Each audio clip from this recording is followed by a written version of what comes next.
Now guess what? The reason I don't know how to make $3 billion and the reason I ain't got to worry about the how, because the how-to is none of my business. See, the problem that people do is you get in God's way. See, you tell God what you want, then you mess up and tell him how you want him to do it. The problem is you can't tell God how to bless you. All you got to do is write down what you want. God will give you everything you write down. I'm telling you, it used to be a lot of stuff on here I had to take off. You don't see no cars on here because they all in the garage. You're supposed to fail. You're supposed to fucking fail because failure is the stepping stone to success. Failure is an experience that lends to wisdom that ultimately makes you a stronger version of yourself. So the idea is you must fail 100 times to succeed once. That's part of it. No one succeeds the first time. It's learning how to not get disappointed with failure, to understand failure. You only learn when you fail. You don't learn when you succeed. As long as you don't surrender, as long as you don't give up, as long as you don't quit, then you haven't failed. It just means you've made a temporary tactical retreat. It means you've made a brief withdrawal so that you can regroup the attack. So, as far as I'm concerned, if you get beat, unless you're dead, you are dead. You want to build something new. Don't spend any of your energy trying to tear down the old. Instead, spend all of your time trying to build the new. And that becomes the thing. It becomes the race against yourself. It becomes the race to see if you can make yourself better. You have a vision of who you can become, and you're constantly racing against that person. You're trying to become better than that person. You're trying to outperform your own expectations. If you tell yourself you will do something, do it. If you try and fail, try again. Learn the lesson. Learn and grow until you are ready to conquer whatever it is in your life that needs conquering.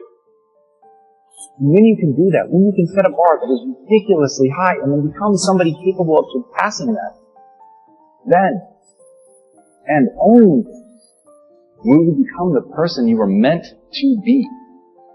So put all time, energy into building.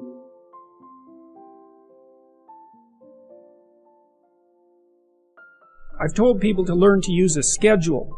And people often hate schedules because they act as their own tyrants, right? They say, well, you have to do this unpleasant thing, and then here's another unpleasant thing you have to do, and then you have to do this unpleasant thing. And you do that for about 3 days, and you think, to hell with this, I'm not doing that, and you fall off the wagon. That isn't what you're supposed to do with a schedule. You're supposed to use it to design the days that you would like to have if you were taking care of yourself. What I'd like you to do right now, I want you to think about your dream, because I'm in a room full of dreamers.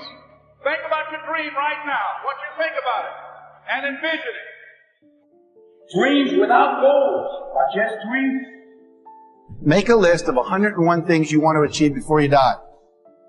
To have ideas and visions and dreams, and then to do any means necessary to see to it that the vision come to life. Only those that can see the invisible can do the impossible. And then there's even more power to be able to see what doesn't exist and then to be able to articulate it and verbalize it. And I know the sacrifices that went along with standing here today. We're not on this stage just because of talent or ability. We're up here because of 4 a.m. We're up here because of 2-a-days or 5-a-days. We're up here because we had a dream and let nothing stand in our way. If anything tried to bring us down, we used it to make us strong. We were never satisfied, never finished, will never be retired. Rest at the end, not in the middle. Everybody can be the best you're capable of being. And I want to tell you, if you want to fail, you have the right to fail. Then life's a matter of making choices, wherever you are, good or bad, because of the choices you make. Just keeping your minds and your spirits open to the possibilities. I'm telling you, stop being afraid of the unfamiliar. I know without a question that one of the most important decisions you'll make in your entire lifetime is to better handle stress. To decide that your identity and who you are anymore, you're not going to be as stressed as you were last year or the year before. We should all become more peaceful, more thoughtful, more present, more joyous people as we age. Would you not agree? And if that's true, then it's time to start now. You know, there has to be an intentional decision at some point in our lives where we say, look, I'm not going to be this stressed anymore. I'm allowing too much stress into my life. And please notice the words I'm using here. I'm allowing too much stress into my life. Most stress is not, quote unquote, real. No one hands you a plate of stress. It's not something you see and we can transact and exchange. It's something we make up in our mind. We make things stressful that may or may not be or have any cause to be stress-inducing. You know, one thing that could stress you out might not be a stressful thing to anybody else. So that proves we're making it up. And since we're making it up, we should decide what we're going to do in the future. Are we going to always be stressful people or not? I know that sounds so silly, but I made that decision when I was young. I was 20 years old. And I said, look, I don't want to be a stressful person anymore. I used to stress about getting everything right and getting good grades. And I'd stress about, pleasing people and stress about, did I fit in? I'd stress about college. I'd stress about, and at some point I said, all this is made up. You know, matter of fact, most stress is coming from usually one of two things. First is a false time crunch that we perceive. We think we only have so much time, so everything becomes stressful. Oh my God, I gotta get this done. I gotta get this done. I got this done. And we're reacting our lives to really false deadlines. Someone asks you for something, you think you have to get it to them right away. You probably don't. It's probably not a real deadline. And unless you ask them, when is the real deadline on this? I mean, the point in which everything crumbles and falls apart. If you don't get it then, what would happen? What is the worst thing that would happen if you didn't get it that exact time? I'm crazy about this in my life. If someone says, well, Brendan, I need this by Thursday, I say, okay. If you need it by Thursday, is Thursday the day everything would explode and fall apart if you didn't get it? And they're like, no, Monday would be fine. And I just bought myself Thursday, Friday, Saturday, Sunday, and part of day Monday. I just bought 5 days by asking when the real deadline is. Because most people, they say they want something from you when they want it, not when they need it. So your job to help deal with just the time crunch that stress can feel like is asking, when is the real deadline? And all these things that you're stressed out about, do they really need to be handled right now, this immediate second? Would it be okay if you created a plan and you handle them over the next couple of days, next couple of weeks, next couple of months? When you actually realize the unbelievable amount of time we all have as humans and how much more time we have when we become focused, diligent, intentional, disciplined, then we're not so much stressed anymore. It's like, I will get to that when the time is appropriate for that. Before that, I've got other things. I think success, first of all, is knowing my purpose in life. As I have watched and observed successful people, what I have discovered about them is they really have figured out why they're here. They really do have their act together. And knowing their purpose in life is a stability for them. So that when everyone else is rocking and rolling and things are a little unsteady and people are kind of leaving the ship and people are kind of abandoning their causes, these people, they hold steady right throughout the storm because they have a true North Star. They truly are focused. It becomes an anchor in their life that just holds them steady. And the anchor is a confidence based upon a knowledge of purpose.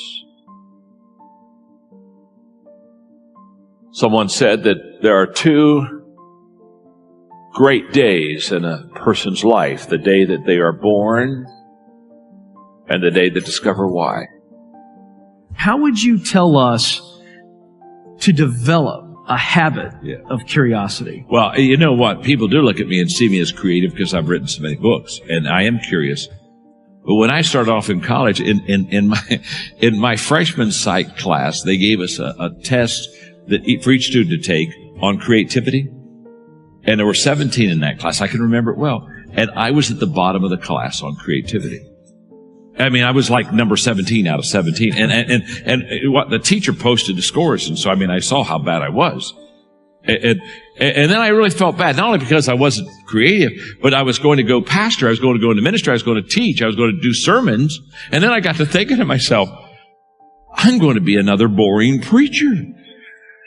And, you know, that just gripped me. I thought, oh, this is going to be awful. I'm going to bore people all my life, you know what I mean? And then I'm going to ask them to pay while they hear me. I mean, this is an awful deal. So, and so two things I did. And I talk about it in the book. One is I started filing. I started taking thoughts and quotes. And the reason I started doing that is I thought, if I'm not going to be good at what I say, I need to quote somebody that is good. And so I started filing things that other people would say. So I'd go around and I'd say, well, Kim said, you know what I mean? And Joe said, and Susie said. And so that at least I would be a little bit more interested. And that's how it started. But the big breakthrough I had was, and this will help everyone. How many of you would like to be more creative? Let me see your hands, okay? How many of you would like to just absolutely have an imagination that just took you to a new level? You know what I'm saying? Okay. How many of you already have that because you're on drugs? Okay. Well, here's the key. This will work for you. I promise it'll work for you because it worked for me. I made a major change in my early 30s from just having answers and being a leader that just had to cast vision, show everybody what I was doing and where we were going. And I started asking intentional questions. And I became a person, I ask questions all the time. Every day, I ask questions.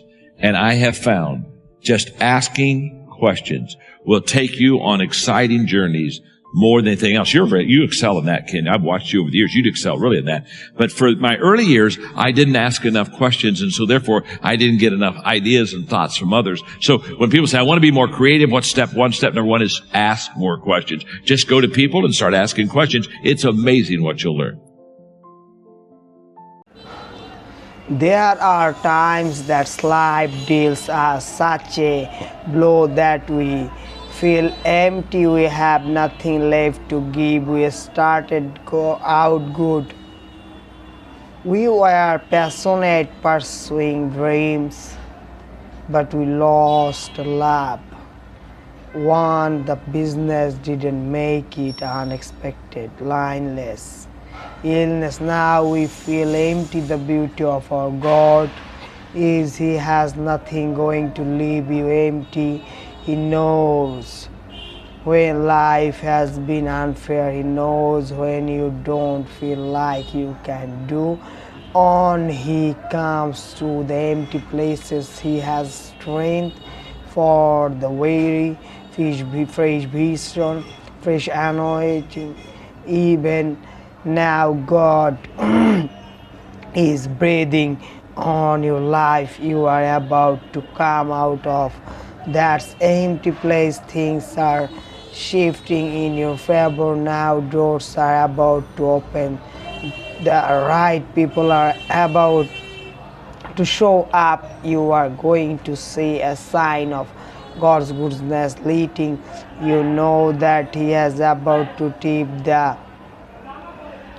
scales. They may be out of balance now, but He has not finished.